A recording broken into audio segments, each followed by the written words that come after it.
व्यासपीठावर उपस्थित आजच्या कार्यक्रमाच्या अध्यक्षा तसेच जंजिरा विद्यामंडळाच्या उपाध्यक्षा ज्योती मॅडम, जंजिरा मंडळाचे सर्व सदस्य, आपल्या शाळेचे मुख्याध्यापक राणे सर, पर्यवेक्षक मोरे सर,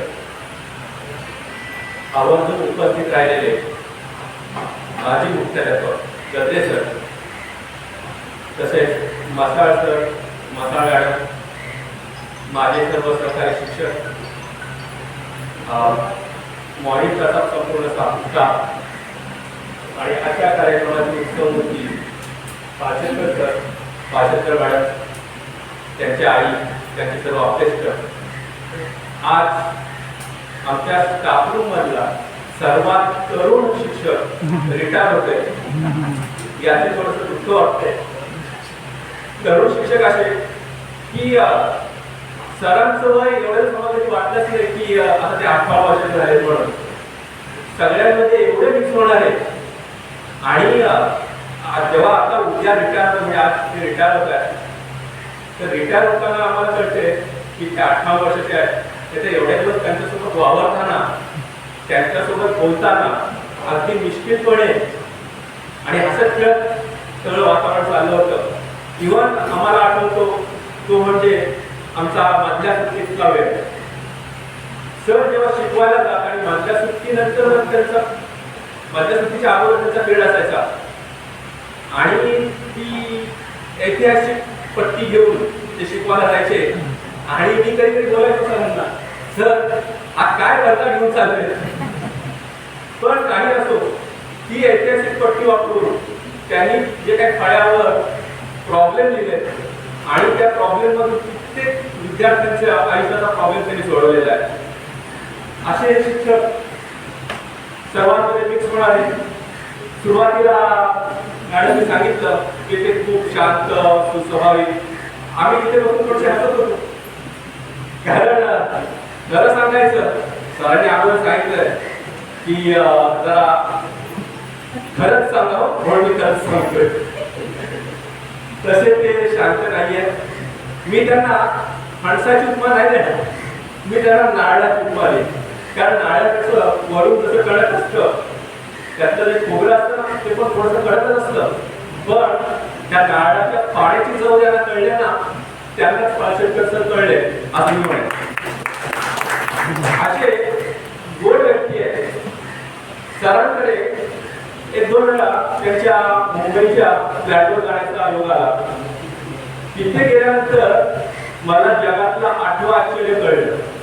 मी सरांना विचारलं, सर तुमच्याकडे टीव्ही नाही? तर ते काय म्हणाले, अहो सुरुवात आपल्यापासून केली पाहिजे. आम्ही तिथे टीव्ही बघितली नाही तर आमची मुलं टीव्ही बघणार नाही. हे खरोखर कठीण काम आहे आणि त्याच्यामध्ये त्यांना साथ देणाऱ्या त्यांच्या प्रभाववरती खरोखर त्यांची कामाला तेवढी कमी आहे.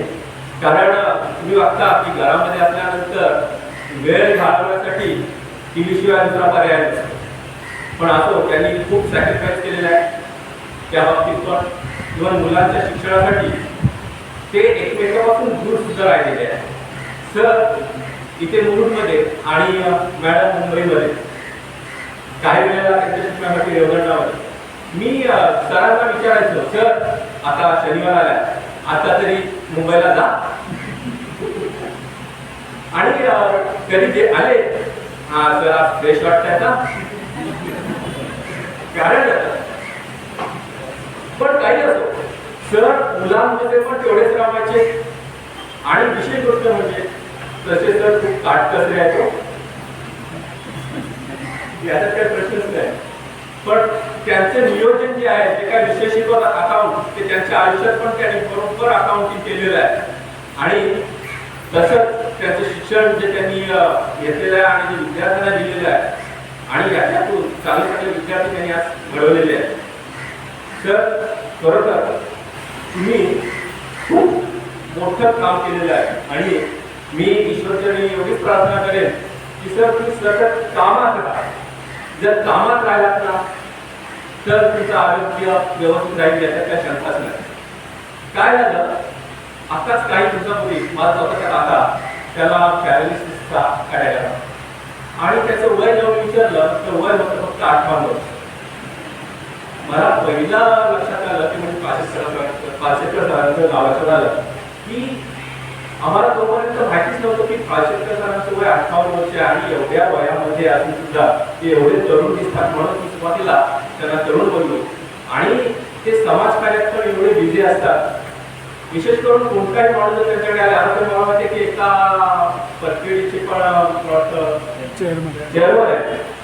आणि कसं असतं आता ही पतपेढी चालवताना एक वसुली करणारी मंडळी असतात आणि तो व्यक्ती पुन्हा जर पाचेकर सरांकडे आला तर ती वसुली कसं करावं म्हणून त्याच्यावर दबाव न देता त्याच्यातून तुझी सुटका कशी होईल त्यासाठी तू कसं काम करशील हे सुचवणारे असे शिक्षक आहेत. त्याच्यामुळे सर्व समाजाचे पण ते आवडते आहे. या पाचेकर सरांना त्यांचं पुढील आयुष्य सुखाचे समाधानाचं जावं ही ईश्वराची प्रार्थना करतो आणि माझे दोन पूर्ण करतो. तर